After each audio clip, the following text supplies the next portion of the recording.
Hello? Hello? It's like, parents Skype. I get it. Hey everybody. Not sure if you guys can see us. We're just getting the channel configured. Oh, hi, Kailania. Hey. Hello. Hey everybody. This is the This is the Experience Points. I almost said Encounter Roleplay stream. Here we go. This is the Experience Points live stream that we are doing for our XP season finale. For those of you who don't know, I'm Timothy J. Meyer. I am a writer and one of the two creators of the show. I also play Alan, the Dungeon Master. Who here is sitting next to me? Who's this? Oh, hi. Hello. Hi. I'm Kate Enge. I'm the director and editor and also co-creator of Experience Points. I play Mac on the show. Thanks for joining us. Yeah, thanks for coming. We're really excited to blast out the rest of these last two episodes and talk to you guys about what the show was like to make, what the show was like for you to watch. Cool. So there's a few technical things we should address. We are really pretty amateur streamers, so hopefully you guys can hear us okay. Please let us know in the chat if we're too loud. We are aware that there's probably a bit of a hiss in the background. A lot of snakes. I have a lot of snakes in my apartment, and they just hiss all the time. Constantly. I don't even really hear it anymore, but Kate tells me that there's As a visitor, it's terrible. Lots of snakes. Yeah. But we appreciate you guys putting up with the stream anyway, despite all the snakes and the hissing.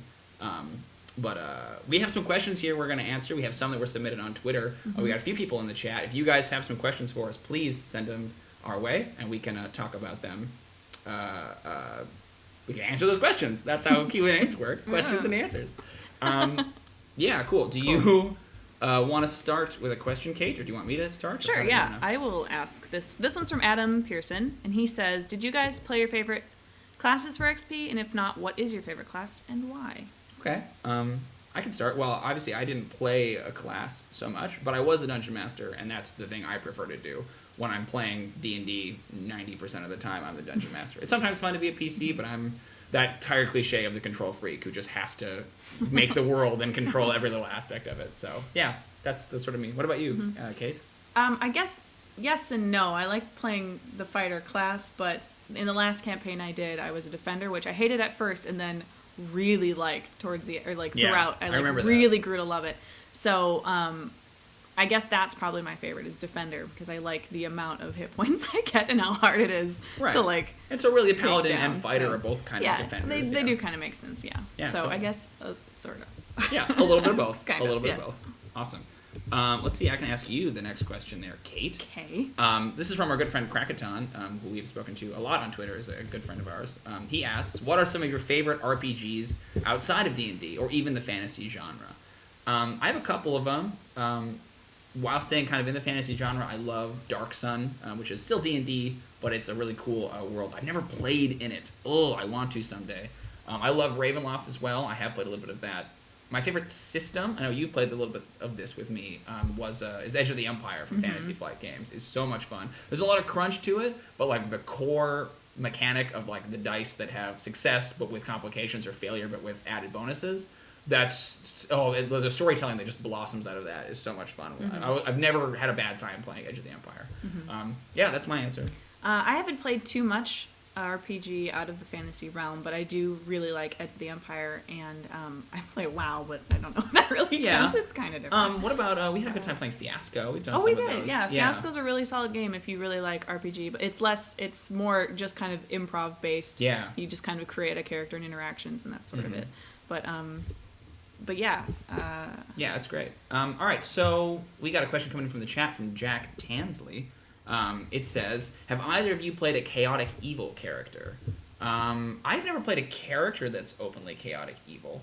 Again, as a dungeon master, I don't play a lot of them. I had lots of chaotic evil villains. What about you? No, but I did have an idea for a character I wanted to try and make a little chaotic evil, but not entirely. From time to time. In the last campaign, if my character died, he had a fiance, and I thought it'd be really interesting if from time to time she was chaotic evil just for revenge reasons, where she's like, "Hey, you murdered him!" So that's cool. We had you had asked us at one point if we had a backup character if that character died, and she was kind of my idea. So I thought that'd be interesting, but I thought it'd also be really hard to maintain, especially for party mechanics. That's the thing. Chaotic Evil is kind of notorious for being almost impossible for a player to do. I would love to see a great Chaotic Evil PC, because it's not alignment that bothers me so much. I know there's some DMs that get hung up on, like, you can't play an evil character. I don't mind if a player plays an evil character. All I care about is if they mesh with the group. So if you can get an evil player, the current game I'm running actually has an evil character in it, but they managed to work out pretty well, so it's not actually a conflict. Only if they disrupt the party do I care. I've never seen a chaotic evil character not disrupt a party, so who knows. Yeah. Cool. You want to ask the next question? Sure. Peter asked, for the flashback episodes, were those filmed as special one-offs, or are you just playing that this is an ongoing campaign?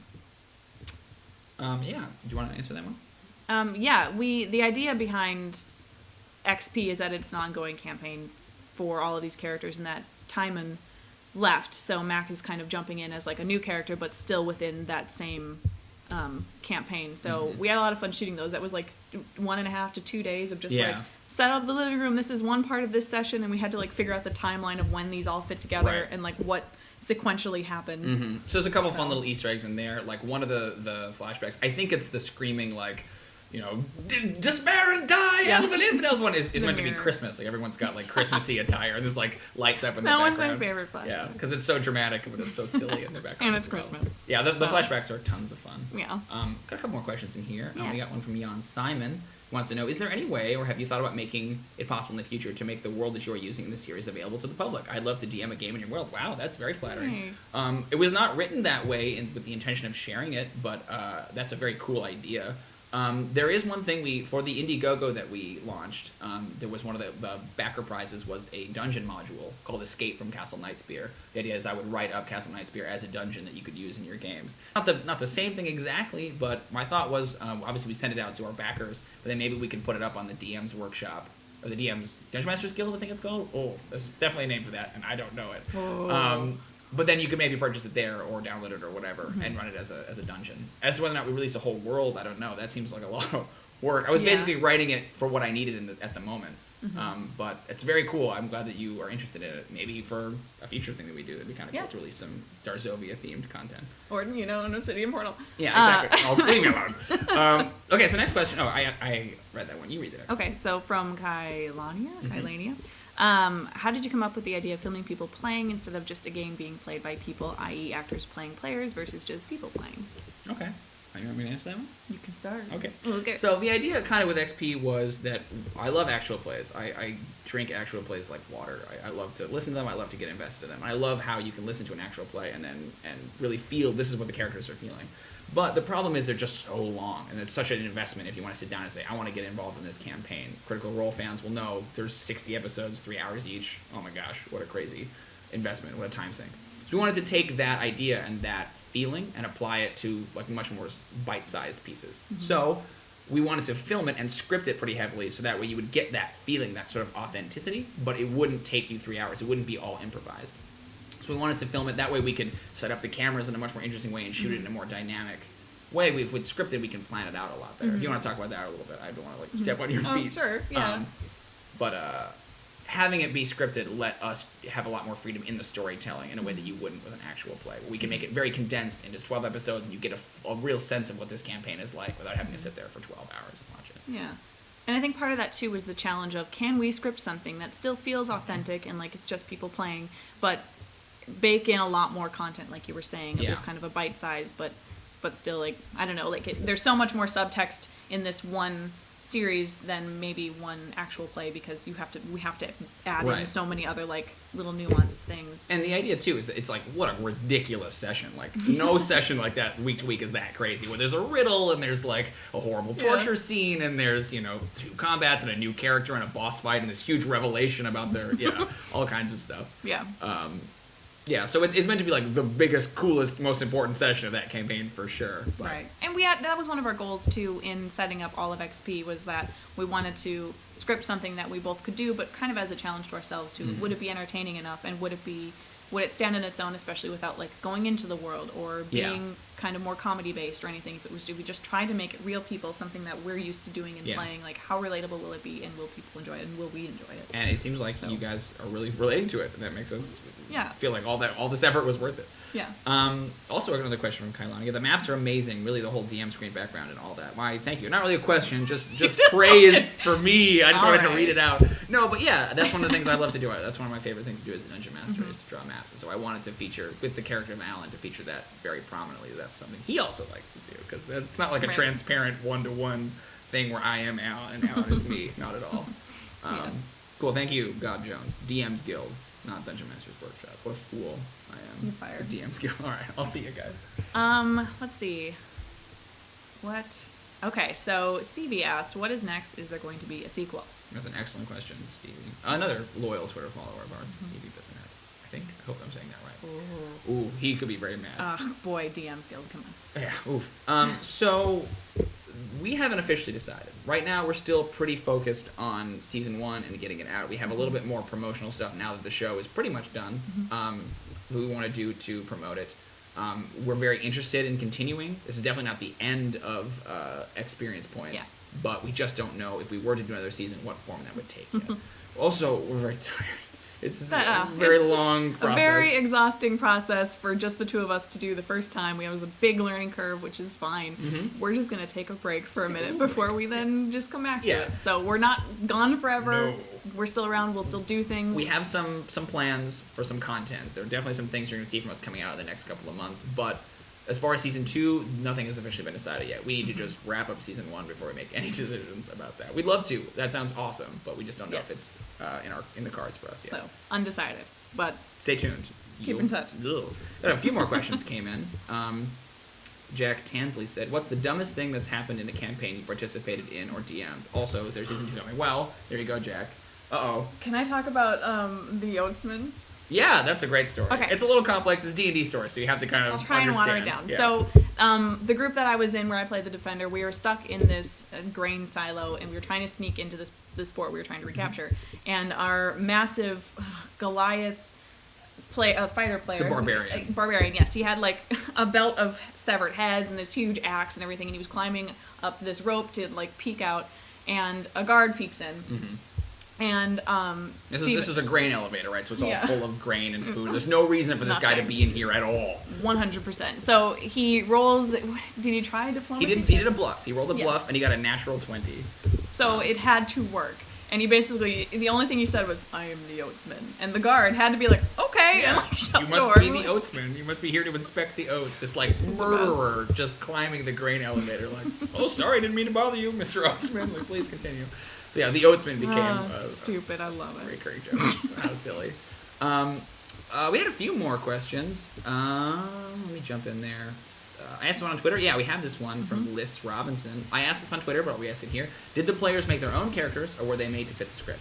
They were made to fit the script for the most part, and we wanted to try to get a nice party balance. And because everything is so scripted, it sort of had to play out the way that it did. We recorded an actual play podcast with the cast where they've got to play some of their own characters. You can also watch Swine Before Pearls, which features some of our cast members, which is on our YouTube channel, and that's them playing characters they've made. Before the show, everything had to be very tightly scripted because I am in control. But yeah, and that's probably what the format would be going forward too. I can't imagine we would do an actual play, and that and with this level of production design, it would be very difficult. Yeah, that's the point. I mean, for the production design, you said everything. I'm the best. Who cares? I'm the best. Will you share the list you're rolling random plots from on Twitter, please? Yes, we will. We are like 5 away from the next 100. There is a list of the previous 100 that we did, which I can send out. I can post as well. That was a Kickstarter reward, but I'd be happy to send it out if anybody is super burning for adventure hooks. Yes, there is another one coming. I'm like, I want to just get to 100, and then we can release that new list. I'm happy that you like them. Yeah, they're a lot of fun to come up with. A lot of them are from some of our games, too. Like, I think some of the players are like, hey, I remember that. Personal questions. Are you monetizing this? If so, how? Absolutely not. Yeah. No, we make nothing on. We've actually put most of the budget here, beyond that which has been donated by our very generous donors, is personal money. We're not making anything. We paid our actors and we paid some of our crew, but not ourselves. Not ourselves. We are. This is all just passion. Just passion. We just like Dungeons and Dragons, guys, and we like you, and you're so supportive. That how could we not? Right. Yeah, obviously, if somebody wanted to pay us, we would take their money and then put it in the production and make it better. Exactly. But none of it goes in our pockets whatsoever. Sometimes to cover costs for production and actors, but that's literally it. That's it. Here's a question for you, Kate. Look at this one from Daniel. Blooper reel, maybe 100%. I do a blooper reel with everything I do. I'm taking the rest of September off, and then I'm going to start work on editing the behind the scenes, which is an Indiegogo which I can't give out to everybody yet, but eventually we will when enough time passes. But a blooper reel will be one of those things because I need them. She adores blooper reels. I really do. I love bloopies. They're one of my favorite things. It's going to be like 14 minutes long. And way too, no one's gonna watch it. They're gonna get like 7 minutes in, like, oh my god, I can't. I don't care, watch this. but it'll be there. It'll exist. Liz Robinson, is the podcast separate from the Swine Before Pearls? I've already watched that, and if so, where can I find it? The podcast is still on my computer. I have yet to edit it together. It was a prize for the Indiegogo people, so I want to send it out to them first, make sure they get it, and then maybe at some point in the future, we can release it. There's a handful of those Indiegogo prizes. The dungeon module needs to be done, a couple things like that. We have not forgotten you, Indiegogo backers. Yes. We will get that out. It's just we wanted to put the priority on getting you the product that you donated for, and then we'll get you the prize afterwards. But podcast is coming. Let me know if you are interested in it. Hey, the snakes are dead. Hey. Oh, my snakes! Oh no, I have to... Listen, I'll be back. I don't care about those snakes. Cool. We have some more questions from Twitter we should get to. I don't want to just monopolize the chat. What else do we got over there? A good friend of ours, Hermley. Do you want to ask that one? Sure. Well, yes. Can I play the next game? Herm, we'd love to have you, but I don't know if there is going to be a next game. We'll let you know when we're casting Herm. Send us your headshot and your audition reel, and we'll decide. Yeah. You gotta earn it. Earn it, Herm. And he'd love to get some detailed shots of all the maps on the wall. Can we? Yes, if you can see behind me, I actually have several of those maps up. Those are all hand-drawn by me, artisan crafted.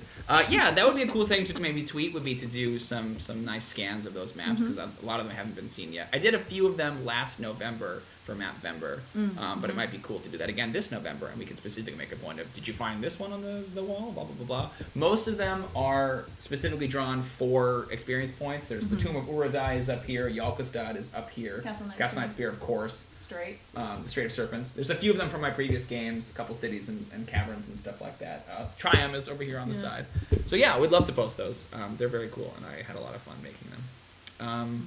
Yeah, thanks for checking us out. Tom Perry. Glad that you enjoy it. Yeah, check out Swine Before Pearls too if you haven't. It's a fun little adventure that we ran. What else you got up there, Kate? How much was scripted? The entirety of it was scripted. Well, probably like 98%. I'm sure there were a Oh, couple sure. words. There's a few things here and there. Obviously, it's not. It's all scripted, but it's not necessarily all verbatim because people. We shot so much of it so fast. Yeah. We were really amazed at the amount that our actors were able to memorize. Yeah. How long did we shoot for? We had about 8 full days of shooting, and then like a couple days where just like one was a flashback day, one was just a bunch of random coverage and stuff like that, and then Dice Day. Ooh. But yeah, it was like 8 full days. We shot about 30 pages each day. Which, if you're not in the film business, that's too much. Yeah, normally it's 4. Yeah. We had a couple camera setups which helped in the single location as well, but yeah, we did 184 pages in 8 days. 8 days, which is insane. Too fast. So so it was like putting on a play, kind of the amount that everyone had to learn and say and everything. So for them all, it's like 98% scripted, and then a couple flub ups here and there. Yeah, exactly. Changes of words, whatever. But. Right. So, but then that's a credit to our actors as to how much they were able to memorize, just the sheer, and like it isn't just dialogue; it's in-world dialogue for one thing. So it's all the fucking Shakespearean forsooth and whatever, and all the like way too overwritten stuff. Yeah. But then it's also all the math and the dice and knowing the names of your abilities and your spells and all that stuff. And like, what you're doing at certain times and where you're moving things. Yeah, which dice to roll when. And most people were players, which helped. But it's still confusing as to know, even if it's not your character, you didn't make this character, you haven't played this character for 30 sessions. It's like, how many dice do I roll when I hit with my smite? And like, there's a whole bunch of, like, the amount that they memorized and the speed at which they memorized it was really astonishing. We love our cast so much. A couple more questions here. Please throw us some more questions in the chat if you got them. Cody really wants to know who your favorite wizard of all time, and he said this could include D&D campaigns of past and present, movies, novels, etc. Whatever. Okay, so Cody, who plays Greg, sent us a whole bunch of questions, and this is the one for me. It's about wizards. He's trying to get me to say his wizard from the campaign that I ran for him, Althorn's and Kare. If I had to pick a wizard from that campaign, I would probably pick Towell, who was just a little bit better than his character. But I won't bore you guys with the inside jokes from the previous game. Of my favorite wizards of all time, I'm going to be very, very boring, and I'm going to choose Gandalf. Gandalf the Grey, particularly, because I really like the sort of grumpy, surly... A little imperfect. Doesn't quite have everything figured out, but he's like trying to be Gandalf the White. When he actually gets to be Gandalf the White, I think he loses a lot of the fun. The Hobbit is just one of my favorite fantasy novels of all time, as boring as that is. But it's mostly because of how cantankerous Gandalf is. So Gandalf, that's a boring answer. Who's your favorite wizard, Kate? Oh, Spot. Ooh, you didn't prepare an answer. Neville Long. No. That's not a bad one. I mean, maybe. I haven't thought it through as much. Okay. Maybe Dumbledore, but I do really like Neville, mainly because like he could have been the chosen. Right. Like he's just had put up with so much. Yeah. But you do really like your cantankerous old. I've done a few of those. That are blundery. Yeah, there's not one in the show, but there are many in my campaigns. Let's see, what other questions do we have? Oh, Harry Dresden is another great one. I've not read enough Jim Butcher. I really should read more, but he's another, like, it's like him and Gandalf and Harry Potter are like the three top wizard choices. If you guys have read The Magicians by Lev Grossman, that is another wonderful book about wizards that I can't recommend highly enough, but this is very far off topic. Cody just wanted me to say his D&D character name, and I've said it, so there you go, Cody.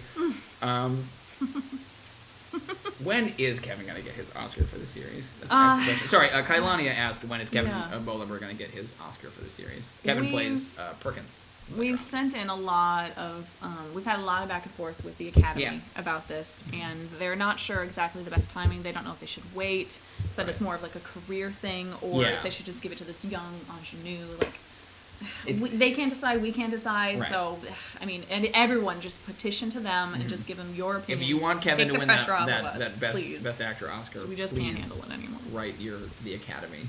Yeah. See if they'll get them. Ooh, that's a great question, Jack. No spoilers. He has not seen the most recent I've not seen the most recent season, so please don't spoil me. I'll be so sad. He will delete XP. I've read the books. And that's not I've done some extreme things. People will spoil really me. But Jack asked the question, who is your favorite character? Who is your favorite Game of Thrones character and your favorite house? So my favorite Game of Thrones character, I can say first, and then you can say yours. My favorite is Sandor Clegane, the Hound. I really, really like him, particularly in the books. I think he's done fine in the show. I love Rory McCann, but the book, Sandor is really the perfect Sandor in my opinion. Sandor lives. What do you think? I really like Tyrion. Yeah. But I also really like Bren. So, I don't know. It's a pretty good picture. You say Bryn. That's interesting. Yeah. I've only ever heard Brienne. That's cool. Yeah. No, but the thing, there's no right answer, right? It's just written down. You can decide whatever you want. Yeah. Favorite houses. You go first. What's your favorite house?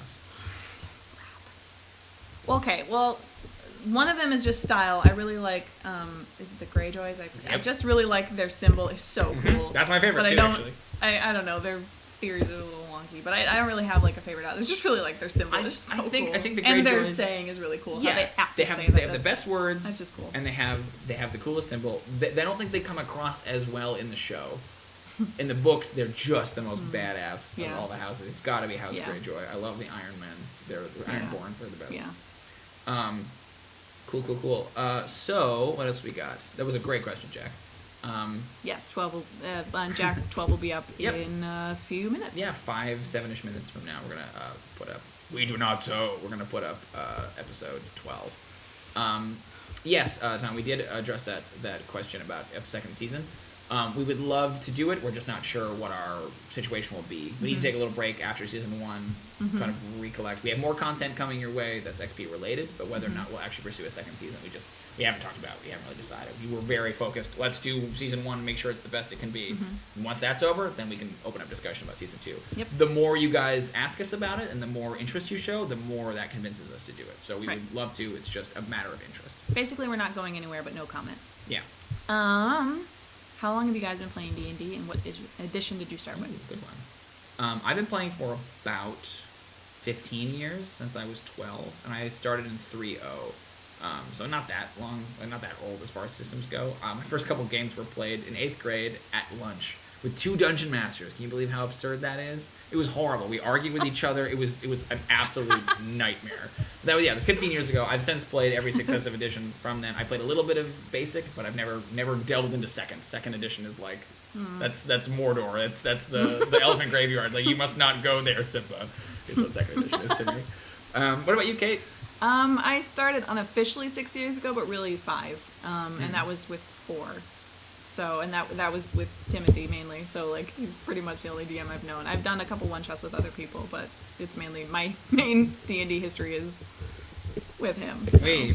That's one of my favorite things to do, actually, is introduce new people. I recently moved to Seattle, as opposed to LA, where the series was filmed, and I have introduced, not new people to D&D, but I love to introduce new groups to, like, long-term campaigns. That's one of my favorite things to do, so. Great question. God Jones has one. Would it be possible to release the character sheets for all the characters? That's a great idea. That's another wonderful thing you can tweet. You can do that. Thanks, God Jones. That's a great idea. You expect to see that sometime soon. Yeah. You want to grab the next one? My D&D group and I are planning on starting a D&D series as well. Got any advice for us? Sure. What kind of series are you planning on doing? Are you going to do an actual play? Kind of sounds like if it's your D&D group, you might be doing that.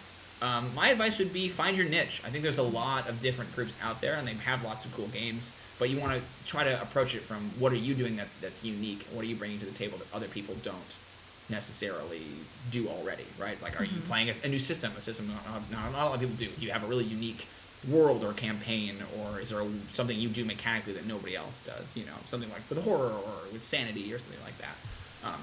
Cool. So that would be my advice, is figure out what differentiates your campaign from somebody else's campaign. Because there's so many of them, and so many of them are great. But, like, again, if they're going to be 3 hours long, you got to really pick the ones that stand out the most, right? What about you, Kate? Any advice? It should be general campaign advice too, right? Yeah, I guess it would be to try as hard as you can to work within the group, both in play and, like, just as people, like being patient with people's schedules, but really sticking to it. So, like, your commitment's kind of in and out of game. So, like, I don't know, scheduling has always been something that's tricky, but, like, maybe, like, really communicate with each other and make sure that the team, like, the people you're playing with both understand that, like, you're there to have fun, but, like, you also have, like, you have to be reliable. Yeah, so reliability is a big thing, particularly if you're doing an actual play series where people are listening. If players come in and out, that can just ruin the whole story. There's a specific question for you, Kate. Horde. I never played it, but, like, I did start with Alliance, so, like, there was part of me that was like, oh, but yeah, now I'm Horde. So. I never played it, but I mean, Horde. Orcs. Come on. Jack wants to know, what way can I mess with the party in a slowly annoying way? Currently, I just flick small pebbles at people. Ouch. I don't know. I like to mess with players psychologically. I like to have little weird things that they notice that maybe other people don't notice. Or, you know, you think make a perception check. You got a 4. You think someone's following you. I love to use a failed roll to convince them of something else. Lately, in my campaign right now, people have been doing insight checks on various NPCs. Whenever they fail them, I love to say, you're convinced this person is trying to betray you. Right? Like, they didn't just get it wrong. Like, you don't know anything. It's like, no, you really believe this guy is trying to murder you. And then that changes the way they interact completely with them. And they know, the player knows, like, but I failed. I know that's not right. Right? Yeah, ridiculous. It's just mind games. Descent into madness. We want to release the next episode. Let's maybe take 3 more questions. And then we will release episode 12 and have a little bit of an announcement. Feel free to live tweet with us. Yes, that would be episode 12. Awesome. We did a little bit of live tweeting for episode 11, but if you guys want to live tweet with the hashtag XP season finale, that would be awesome. We would love to just flood Twitter with all of your tweets. Yeah. I guess in the meantime, we just want to say thank you for being here and asking us questions and sticking with us throughout the season. It means a lot. Again, this has been such a passion project for us, but it's really nice to have the support of the community. Absolutely. It's been really great to grow with you guys. You've all been very gentle, which is awesome. And it's such a scary experience to just, like, put something out there and hope that people like it and don't just nitpick mechanics. And you guys have been nothing but supportive the entire run, and that just makes me so happy and excited to do more. We're a little sad that, like, it's ending for now at least. So. Yeah, but it might come right. All right, we got a couple questions here. One from Jack Plant. I've got another. I've tried DMing before, and I'm told that I always make things too linear. How can I avoid that? The best way, in my opinion, to avoid a linear situation is to make a dungeon or make a scenario, make a sandbox, make a city where you know all of the ins and outs and all the people that are in power and everything going on. Drop the party in there and tell them, run around. Mm-hmm. As long as you have enough things prepared and you feel comfortable pulling that stuff out of your butt, like you can make almost anything work. I've had many sessions in my current game that are like that. Mm-hmm. They're sailing around in ships, they go to a port, and they just cause a bunch of trouble for 3 or 4 sessions in a port and have a blast. Mm-hmm. So you can do it with a dungeon too. That works fine if a city's too daunting. Mm-hmm. Put them in a dungeon. Make sure you know all the rooms. They can go in whatever order they want. Let them explore. Mm-hmm. If they feel like they're railroading them, I always think that's the best. Think of your like Fallout or Skyrim or some of the best sandbox games. Drop them in there, let them go crazy. It's a lot of work for you, but then you can get 5 or 6 sessions out of a good. Yeah, and if you keep it contained kind of to like a dungeon or something, you'll get a good idea for the characters and like the choices that they tend to make and how they interact with each other, and that might make it easier for you to extend it into a larger world or something like that. Mm-hmm. Yeah, I think that's a good way to start, and then from there you can try to apply that to a more linear plot. You can always put little plots in between there as well. Mm-hmm. And be patient with yourself too. You know, like if you don't have all of the answers right away, like that's fine. You can have like a blanket answer where you're like, oh well, we'll figure out that this next time or something. Kind of unrelated, but another great thing I've started doing, but something I've discovered that's helped me a lot is putting it on them and saying like, okay, I want to find a blacksmith. Cool, I don't have a blacksmith yet. What do you think this guy looks like? Mm-hmm. Let them decide. Oh, what if he's a dwarf? What if he's, what if it's a female dwarf and she's like really, really skinny and that's different because you're not used to it, right? That kind of a thing. Like if you are intimidated by the improv, put it on them. Ask them to come up with some of that stuff for you, and you can be a lot more collaborative. Yeah. We got another question. You want to take it? Yeah. Were all of your actors experienced players? All of our actors were players. Their experience levels ranged, but it was one of the things we were looking for in casting. We wanted people who played, so that we knew the mechanics were there and that they understood kind of how the game played and what we would be looking for. Yep. So that was part of our casting, and part of why he's the DM and I'm in it too, is that we're like, we want to be in it. So yeah. But that was very, very important for us to get started and have a really experienced players who wouldn't have to explain. Okay, when you say attack roll, what you're doing is you're taking a battle axe and you're attacking him, and it's the D20. Like, you know what I mean? We didn't want to take someone who's a great actor but had no concept. Yeah. We wanted to start from a foundation of playing. Cool. Okay. I think we're going to jump on. Thanks so much for coming to our stream, you guys. I know it wasn't the greatest stream, but we had a lot of fun with you guys. It was our stream. It was our stream. Yeah. So the episode will be live momentarily. One last little announcement. If you like this and you're excited about XP, we are going to be online. We're going to be on sponsoring Encounter Roleplay, which is a good friend of ours, for the next week. So the 2 of us and some of our other actors will be appearing on some of the games, participating, hanging out. There'll be some cool promos and stuff you can check out there. Come catch us on Encounter Roleplay all through the rest of this week, leading up to on the 24th, a 24-hour D&D marathon, heavily featuring the Experience Points crew. Awesome. Thanks so much for coming out, guys. We're going to go drop the episode right now and keep in touch. See you on the other side. We'll tweet be around. at #XP Web Series, and we will see you guys later. Thanks for coming. Bye.